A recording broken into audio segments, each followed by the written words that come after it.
24 കണക്റ്റും ലുലു ഗ്രൂപ്പും ചേർന്ന് നിർമ്മിച്ച 10 വീടുകളുടെ താക്കോൽദാനം തിരുവനന്തപുരത്ത് നടക്കുന്നു. തത്സമയം വീഡിയോയിലൂടെ നമ്മൾ കണ്ടത്. ഇനിയിപ്പോൾ ആ സന്തോഷ കർമ്മത്തിലേക്ക് നമ്മൾ കടക്കുകയാണ്. ഓണക്കാലം കൂടിയാണ്. ഈ 10 കുടുംബങ്ങളെ സംബന്ധിച്ച് ഒരു ഓണസമ്മാനവും കൂടിയാണ് ഈ വീടുകൾ.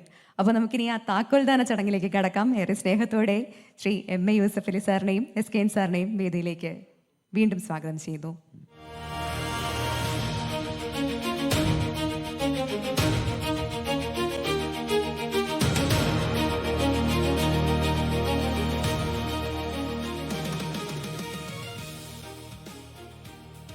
ആദ്യം നമ്മൾ താക്കോൽ നൽകുന്നത് ആലപ്പുഴ പള്ളിപ്പാട് സ്വദേശിനിയായ ശ്രീജയ്ക്കും കുടുംബത്തിനുമാണ്. ശ്രീജയും കുടുംബത്തിനെയും സ്വാഗതം ചെയ്യുന്നു വേദിയിലേക്ക്. ഏറെ സ്നേഹത്തോടെ നല്ലൊരു കയ്യടി കൊടുക്കാം.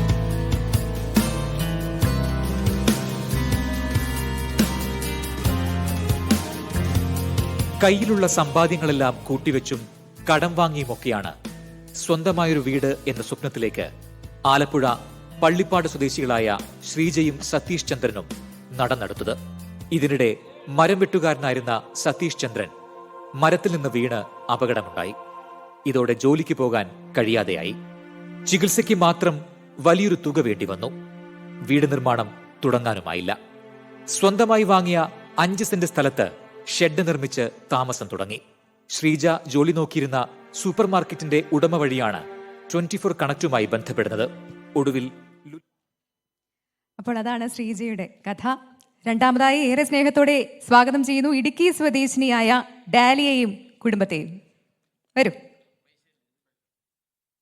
കയ്യടി കൊടുക്കൂ. നല്ലൊരു കയ്യടിയോടെ സ്വാഗതം ചെയ്യാം.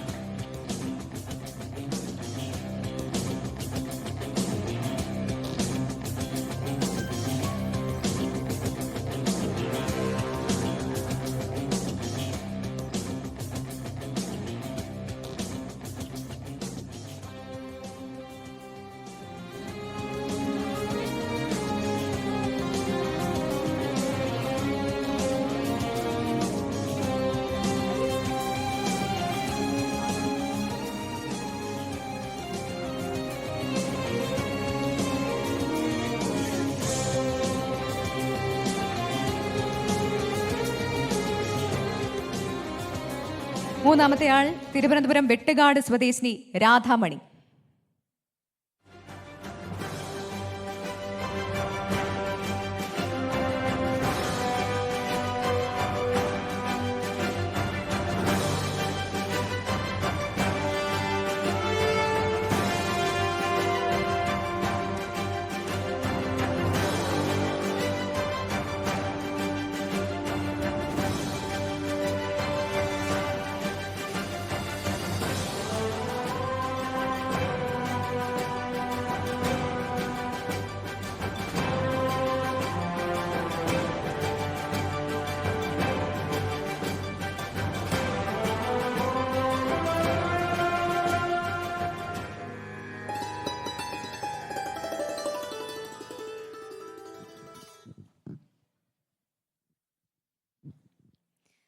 നാലാമത്തെ വീട് നൽകുന്നത് പത്തനംതിട്ട ഇലന്തൂർ സ്വദേശിയായ അനീഷ് ജോസഫിനും കുടുംബത്തിനുമാണ്.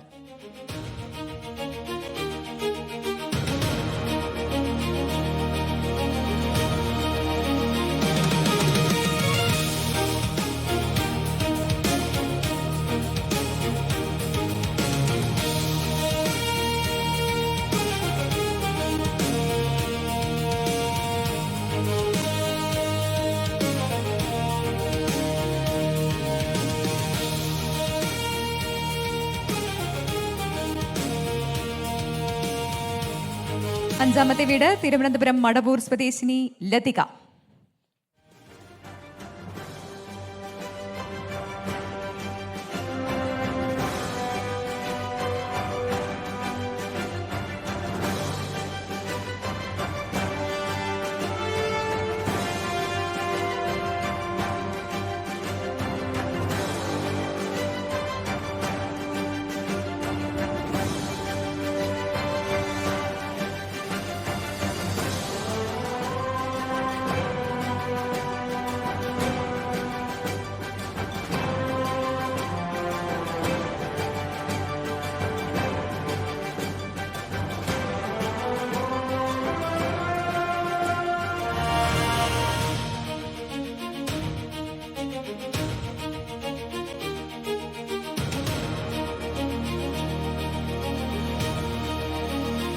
അടുത്തതായി ആലപ്പുഴ സ്വദേശിനിയായ ഗീതയ്ക്കും കുടുംബത്തിനുമാണ് വീടിന്റെ താക്കോൽ നൽകുന്നത്.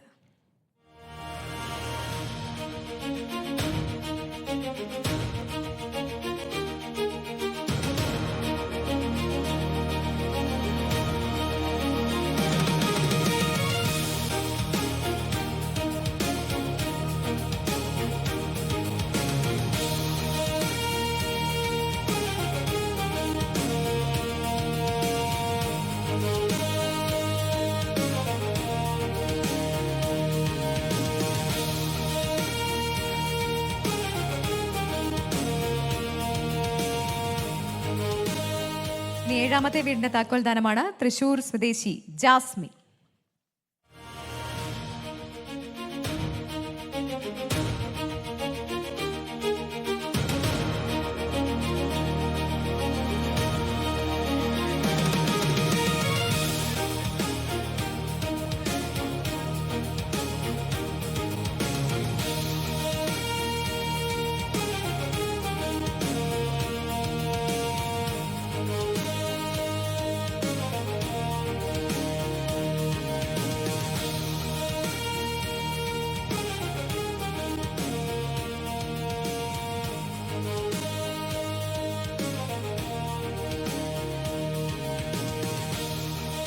എട്ടാമത്തെ വീട് തിരുവനന്തപുരം സ്വദേശിനി നീതുവിനാണ്.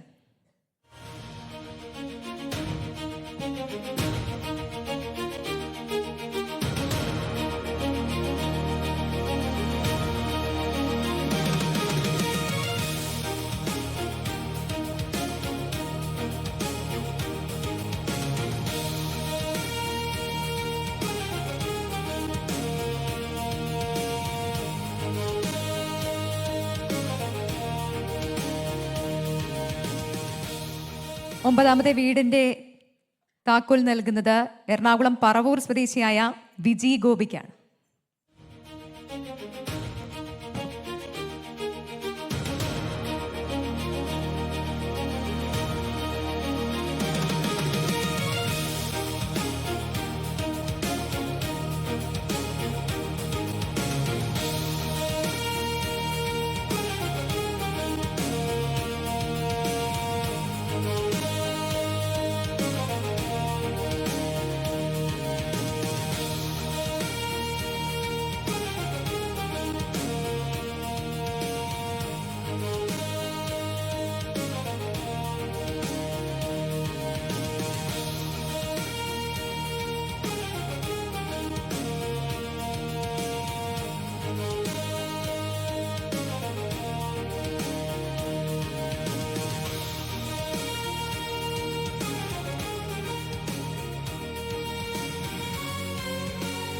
ഇനി പത്താമത്തെ വീടിന്റെ താക്കോലാണ് നൽകുന്നത്.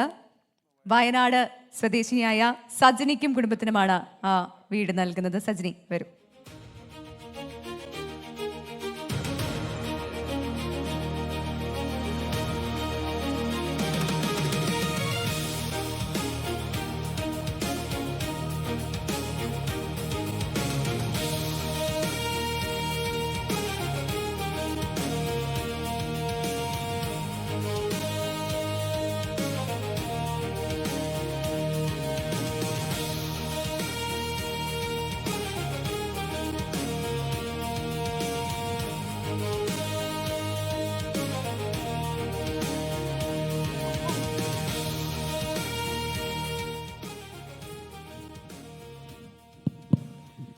ഇടത് കൈ കൊണ്ട് കൊടുക്കുന്നത് വലത് കൈ അറിയരുതെന്ന് പഠിച്ച ഒരു പ്രത്യയശാസ്ത്രത്തിൽ വിശ്വസിക്കുന്നവനാകുന്നു ഞാൻ. വീണ്ടും ഞാൻ പറയുന്നു, ഇത് ചെയ്യുന്നത് ഒരുപാട് എൻ്റെ സുഹൃത്തുക്കൾ ലോകത്തെമ്പാടുമുണ്ട്. അവരൊക്കെ ഇതേമാതിരി പാവപ്പെട്ടവരെയും അവശരെയും നോക്കാനുള്ള ചുമതലയും ബാധ്യതയുമുണ്ട്. അതുകൊണ്ടാണ് ഞാൻ ടിവിയുടെ മുന്നിൽ വെച്ച് ഇത് കൊടുക്കുന്നത്. അതും പ്രത്യേകിച്ച് എൻ്റെ സുഹൃത്തും സഹോദരനുമായ SK നിർബന്ധിച്ചതുകൊണ്ട്. അതുകൂടാതെ ദൈവത്തിൻ്റെ മുന്നിലല്ലാതെ ആർക്കും തലകുനിക്കാൻ പാടില്ല എന്ന് വിശ്വസിക്കുന്ന ഒരു പ്രത്യയശാസ്ത്രത്തിൽ വിശ്വസിക്കുന്നവനാണ്. അതാണ് ഞാൻ അവരെ എൻ്റെ തണ്ടലിന് ഭയങ്കരമായിട്ട് വേദന വന്നവരെ പിടിച്ച് പൊക്കിയപ്പോൾ. കാരണം എൻ്റെ തണ്ടലിന് ചെറിയൊരു പ്രശ്നം ഹെലികോപ്റ്റർ ക്രാഷിന് ശേഷമുണ്ട്. ദൈവം എല്ലാവരെയും അനുഗ്രഹിക്കട്ടെ.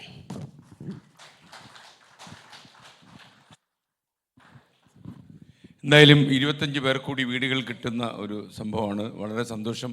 മാത്രമല്ല എനിക്ക് തോന്നുന്നു കേരളത്തിലെ ഈ നമ്മുടെ ഈ 4 ലക്ഷം എന്നുള്ള ഒരു നമ്പർ ഇങ്ങനെ കുറയുന്നു. അങ്ങയുടെ ഈ മഹാമനസ്കതയ്ക്ക് ഒരിക്കൽ കൂടി നന്ദി പറയുന്നു. മാത്രമല്ല ഞങ്ങളൊക്കെ ഒരുപാട് നിർബന്ധിച്ചിട്ടാണ് ഇങ്ങനെയുള്ള ഫങ്ഷൻസൊക്കെ സംഘടിപ്പിക്കുന്നത്. അദ്ദേഹം പറഞ്ഞ പോലെ 100% കേരളത്തിൽ വീടുകൾ നിർമ്മിച്ചു കൊടുക്കാൻ പറ്റുന്ന ആൾക്കാർക്കൊരു പ്രേരണയാകട്ടെ എന്നുള്ള ഒരു രഹസ്യ സ്വഭാവത്തിനുണ്ട്. ഒരുപാട് ആൾക്കാർ മുന്നോട്ട് വരട്ടെ. ശ്രീ യൂസഫ് അലി ഇത് ചെയ്തു, അതുകൊണ്ട് ഞാനും കുറച്ച് വീടുകൾ നിർമ്മിച്ചു കൊടുക്കാമെന്ന് ആളുകൾ തയ്യാറായി മുന്നോട്ട് വരട്ടെ. പിന്നെ എനിക്ക് അങ്ങയുടെ ഒരു പരിചയപ്പെടുത്തൽ നടത്താനുണ്ട്.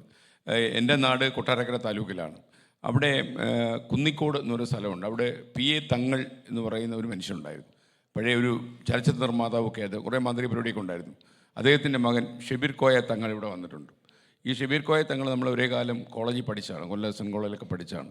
അപ്പോൾ എൻ്റെ ഈ കാരുണ്യ പദ്ധതികൾക്കൊക്കെ പ്രേരണ നൽകിയ സുഹൃത്തുക്കളിൽ ഒരാൾ ഷബീർ നമ്മൾ ക്ഷണിച്ചിട്ട് വന്നല്ല, അപ്രതീക്ഷിതം ചാടി. Shabeer thank you. ഷബീർ ഒന്ന് ഞെട്ടി കാണുമല്ലേ? ഇങ്ങനെയൊക്കെയുള്ള ഞെട്ടലൊക്കെ വേണമല്ലോ ജീവിതത്തിൽ. അപ്പോൾ എന്തായാലും വളരെ ഒരു പക്ഷേ അങ്ങ് എനിക്ക് തോന്നുന്നു അങ്ങ് അദ്ദേഹത്തിന് ഫ്ലൈറ്റൊക്കെ റെഡിയായി നിൽക്കുക. എന്നാലും അബുദാബിക്കല്ലേ പോകുമ്പോൾ നേരെ അബുദാബി. എയർപോർട്ട് ഏതാ നമ്മൾ ഇറങ്ങാൻ പോകുന്ന എയർപോർട്ട്? അബുദാബി ബുട്ടീൻ പ്രൈവറ്റ് എയർപോർട്ട്. മനസ്സിലായോന്നറിയില്ല. അബുദാബി രാജാവിൻ്റെ എയർപോർട്ടാണത്. ആ എയർപോർട്ടിൽ ഇറങ്ങാൻ അപൂർവ ഭാഗ്യം കിട്ടുന്ന ഇന്ത്യയിലെ തന്നെ ഏക ഇന്ത്യക്കാരനാണ് അദ്ദേഹം. ഏക മലയാളി എന്ന് പറഞ്ഞാൽ പോരാ, ഒരു വിശ്വ പൗരനായിട്ട് ശ്രീ യൂസഫ് അലി വളർന്നു എന്നുള്ളതിൻ്റെ ഏറ്റവും വലിയ ദൃഷ്ടാന്തമാണ്. കാരണം എന്നോട് ഒരാളിങ്ങനെ അദ്ദേഹത്തിൻ്റെ അനന്തര തലമുറയെക്കുറിച്ചൊക്കെ സംസാരിച്ചപ്പോൾ ഞാൻ പറഞ്ഞു, ഒരു MA യൂസഫ് അലി ഉണ്ടാവൂ. കാരണം ഇനിയുള്ള കാലം ഇങ്ങനെയൊരു മനുഷ്യൻ, നമ്മൾ അദ്ദേഹം നിർത്തിക്കൊണ്ട് പറയുന്നതല്ല, നമ്മളറിയുന്നതിലും എത്രയോ ആകാശം മുട്ടേ അദ്ദേഹം വളർന്നു. പക്ഷേ ഇപ്പോഴും അദ്ദേഹത്തിൻ്റെ വേരുകളും അദ്ദേഹത്തിൻ്റെ കാലുകളും നാട്ടികയിൽ ഉറച്ചു നിൽക്കുന്നു എന്നുള്ളതാണ് അദ്ദേഹത്തിന് മറ്റുള്ളവരിൽ നിന്ന് മാറ്റി നിർത്തുന്നത്. സന്തോഷം. ഓക്കെ. ശ്രീ പ്രസിഡന്റ് നമ്മുടെ ഈയിടെ അദ്ദേഹം UAE പ്രസിഡന്റ്, സാക്ഷാൽ റൂളർ, അദ്ദേഹത്തിൻ്റെ ലുലു മാൾ സന്ദർശിച്ചിരുന്നു. അതും സാധാരണ നമ്മളൊക്കെ ലുലു മാളിക്കാരെന്നല്ലോ രാജാവ് ലുലു മാളിക്കാർ. പ്രോട്ടോക്കോൾ തന്നെ അതിന് പ്രേരിപ്പിക്കുമെന്ന് എനിക്കറിയില്ല. പ്രോട്ടോക്കോളൊക്കെ ലംഘിച്ചായിരിക്കാം അത് ഒരുപക്ഷെ ലുലു മാളിലെത്തിയത്. ലോകത്തുള്ള എല്ലാ രാജാക്കന്മാരും അങ്ങയുടെ സവിധത്തിലെത്തട്ടെ എന്നാണ് നമ്മുടെ ആഗ്രഹം. അതോടൊപ്പം തന്നെ നമ്മുടെ നാട്ടിലെ ആൾക്കാർക്ക് കുറേ വീടുകളും ഉണ്ടാകട്ടെ. അതാണ്. ജീവിക്കട്ടെ, സുഖമായിട്ട് ജീവിക്കട്ടെ. ആ വീട്ടിൽ ഇത് ദൈവത്തോട് പ്രാർത്ഥിക്കട്ടെ.